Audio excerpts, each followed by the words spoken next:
we think that we put up a superior performance relative to the performance of past governments and narrowly the NDC that is the main contender with us in this particular election. And we move ahead to present what we think is the bold solutions for the future to the Ghanaian people.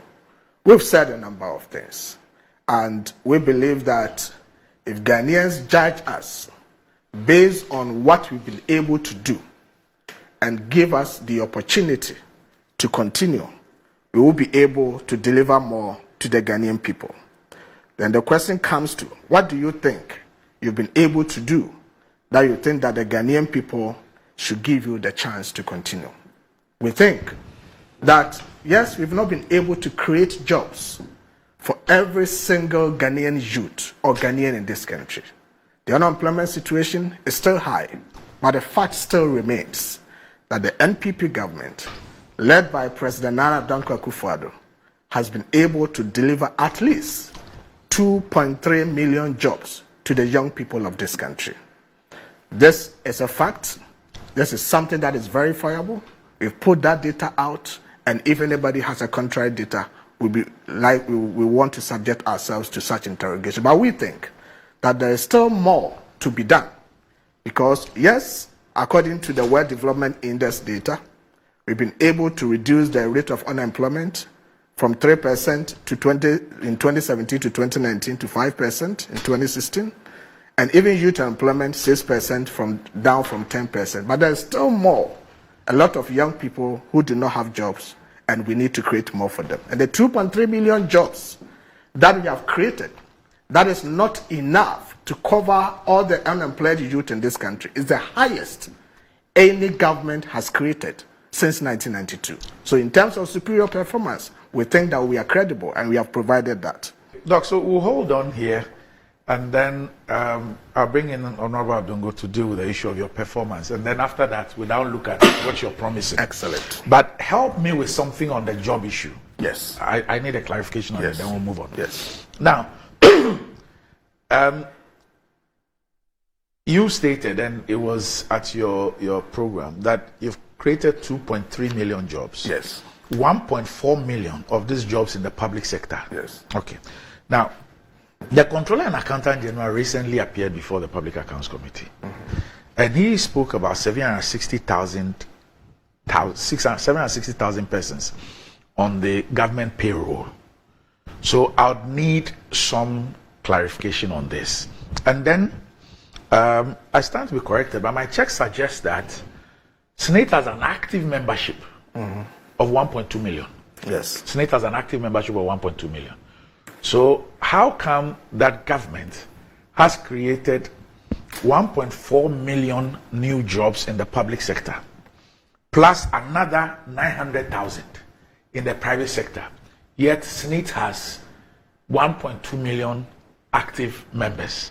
I need you to help me out with this. Well, I'm not the best person to explain Senate data and what exactly it means to have 1.2 million active. And it means that those are people who pay. And here they are using the word active. Yes. It means they have more, but they think that these are the ones that payment is regular. Yes. For them. Yes. So it doesn't mean that the 1.2 million is the final figure that they have in their database. No, not the total number of registered people on the SNIT scheme. Exactly. They say active. But active. So exactly. Those who exactly. pay. And we know that mostly in the private formal sector, I mean, there may be people who are employed.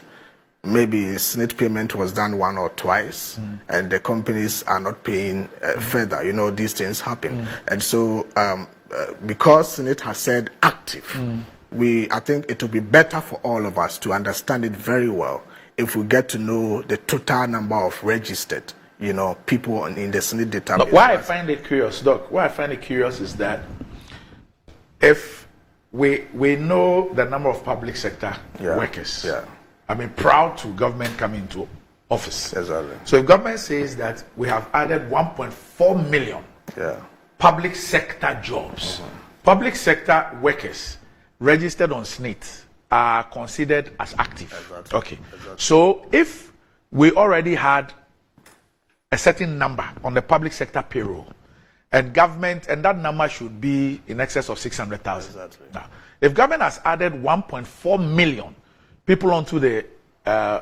public sector payroll, then at least if SNIT's active membership is only about public sector workers, we should be speaking in excess of 2 million. That number. Yeah. And then, how would controllers say that there are 760,000 persons on government's payroll when government has created 1.4 million new jobs in the public sector? Yes. Which payroll are these people on? So here the difficulty. That's why I said I want clarification. Exactly. Yeah. The difficulty is you can even see that from the controller figures and the SNIT figures, there is some discrepancy. No, there isn't. No. I would want to believe that the difference between the controller's figures and SNIT's figures will be private sector. That is your belief. Yes. I don't have that information, so I'm unable to tell. But what I can produce to you is that we have given a list of where these 1.4 million jobs are, and that data is out, which has not been contested in any way as of now. And then we can subject that to the interrogation of the information given by SNIT and then the controller to see where. That's what I'm trying to do. Exactly. But I'm unable to delve deeper into these rudiments to get you exactly what. That's fine. Yeah. Okay. So, Adongo, yes. Let me bring you in. Dr. Boako has told us about their performance and why they think that they deserve another. He will tell us later on what exactly the promises they are making. But at least he's told us that on the scorecard, he believes that they've made 80%. They perform better than any other, than the alternative. Okay. I just have some information if I can volunteer, if it is important. Yes. I'm told that not all public sector employees are on Controller and Accountant General's payroll.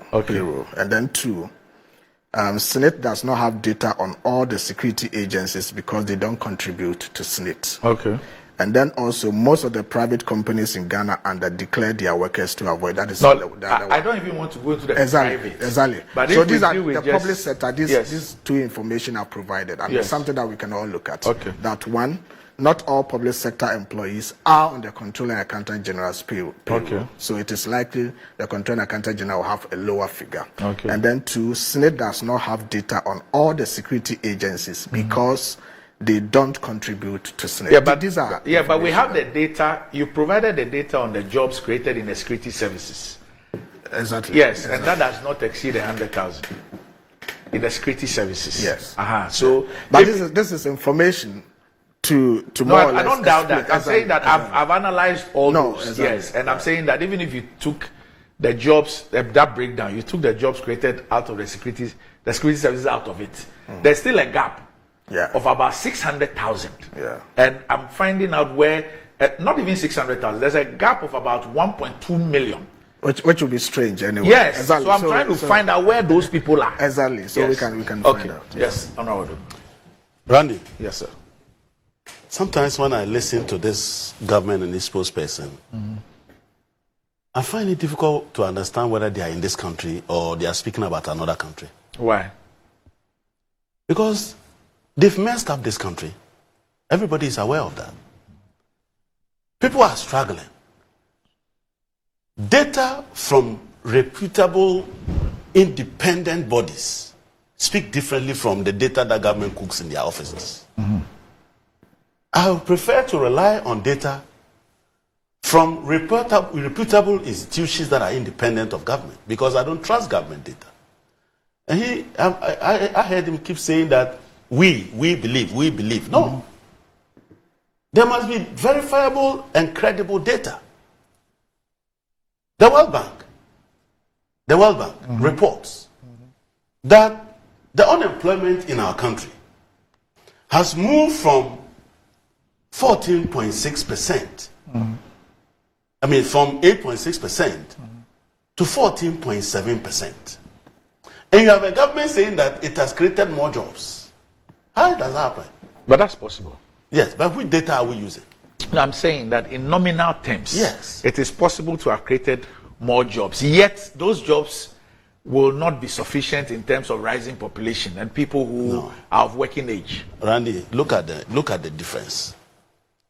You see, I have heard the argument that when you started quizzing about the government payroll and the numbers they claim they have created, you are looking in excess of 2 million. And the audit service is saying that it is 716,000. And he said that not all of them are on government payroll. Those that are not on government payroll, you can count them on your fingertips. Ghana Standard Authority, how many people are there? Exim Bank, how many people are there? Free Zones Board, how many people are there? Those agencies that are using internally generated, even those entities I've mentioned, okay, the staff, the establishment numbers require that they should be put on payroll. Our laws, our public financial management laws are very clear. You cannot use public funds to pay for compensation unless you have clearance from the government through the Minister of Finance. So all those people that he's talking about, government is aware of them. And the controller and auditor general is aware of them. So how come the auditor general goes to verify 770 million people and 770,000 people, and you somehow have over 2 million? Where are they sitting? Ghost workers. Clearly, you can tell that if you ask the government, they will tell you they've created 4 million. They can tell you it's 5 million. In fact, and they could have even mentioned 10 million. Because those data are not credible. So at least I've just found out that the total membership of SNIT is 1.8 million. And this is data given by the Honorable Ignatius Bafwe, who are Minister for Employment. So 1.8 million, right? Total. Yeah, total, including private sector. Active is 1.2. Including private sector. Yes, total is 1.8. And private sector employs more than government. So the point is that if government has added 1.4 million new jobs in the public sector, and you expect government to register every employee on the SNIT scheme. Yes. So it means that government should have added 1.4 million people onto the SNIT scheme in the last 7 years. Yes. In addition to the over 660,000 they came to meet. Yes. That will push it to over 2 million. But that is not, SNIT is not only dealing with public sector workers. It is dealing with, in fact, the bigger employer. In fact, per the controller's figures, it means that we are talking about 100 or 110,000 added. Yes. That's what it is. From 660 to 7. Almost 760. 760, yeah. Okay. And now. So, Doc, I come to you, but there are 2 text messages from 2 members of parliament. Okay. I'll read them and then you can respond to them as well. So the first one is from the member of parliament for the Yape Kusogu constituency, the Honorable John Jinapor. Okay. It says that, so he sent an earlier one. It says a critical question for my friend Gideon Boako on the employment is which government agency verified these employment figures? Why does the Auditor General, Ministry of Finance, SNIT, and other credible international agencies have very low figures? Can Gideon confirm which government agency verified these numbers? So I'll respond to that, and I'm very happy that my colleagues in the NDC are listening and providing support to my brother Adongo here. We were talking about jobs. And I like the fact that you drew his attention to. You tried to say that unemployment figures are going up, and so we cannot say we have created more jobs, and that cannot be the case. We must understand that unemployment is a function of the labor force, and labor force is also a subset of the total population. So you may have created more jobs, but so far as population increases, you still have people who are unemployed. But the fact still remains that irrespective of the fact that there are still people who are unemployed, this government has created 2.3 million jobs, and that is the highest that any government has created since 1992. John asked a very important question.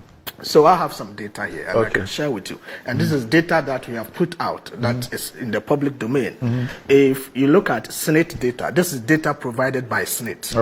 Private sector formal employment. 2017, let me highlight this. 2017 was 171,079. 2018, 188,385. 2019, 180,258.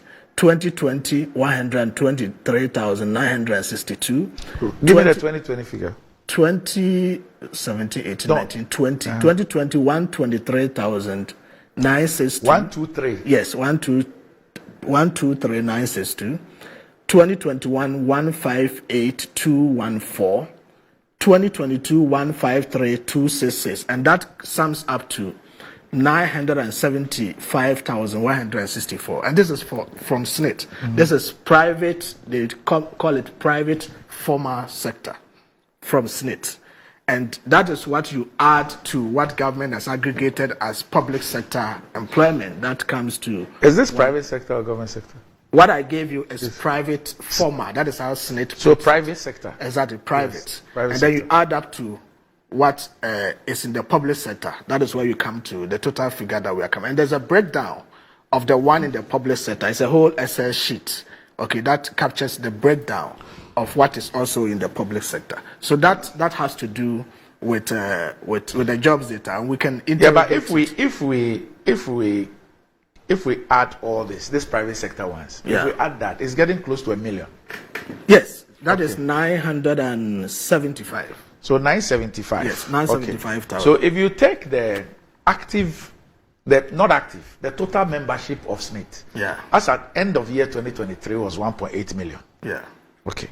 So this figure is up to 22, not so. Yeah, this is up to 2022, yes. So if you have about 1 million, yes, what it means is that then you are left with 1.8, you have left with 800,000. Exactly. 800,000. Yeah. If you take the 760 in the public service, then there's about some 40,000 left. Yeah. So what I'm saying... So where will you account for the 1.4 million public sector jobs added? That is a question that we can get SNIT to establish for us, because this not SNIT. You don't have to. It's not SNIT. It's government that must. No, that's what I'm saying. That this is data from SNIT. Yes, I'm quoting exactly this data from SNIT. So the SNIT data. So Doc, the SNIT data creates doubts in the government data provider. So if we even take away the private sector out, and we are even dealing with public sector, let's even say that the private sector people have not registered for SNIT. And you deal with just the public sector. And it's good you give us these figures. Exactly. Which means that as of 2022, SNIT has 975,000 registered private persons. Exactly. Which means that you are left with about 1 million. Yeah. That 1 million even includes private sector people already registered prior to 2017. Exactly. Exactly. So if you take them out, you are even looking at a figure which probably is about 500,000-600,000. So it's important. So where is the 1.4 million created from 2017? Government must tell us where those people are. Or you didn't register them with SNIT? Brevity of time will not allow us to go through this assertion. But this is the data. Okay. And so, I mean, these figures are all coming from SNIT, so we need to cross check. So that is with the employment.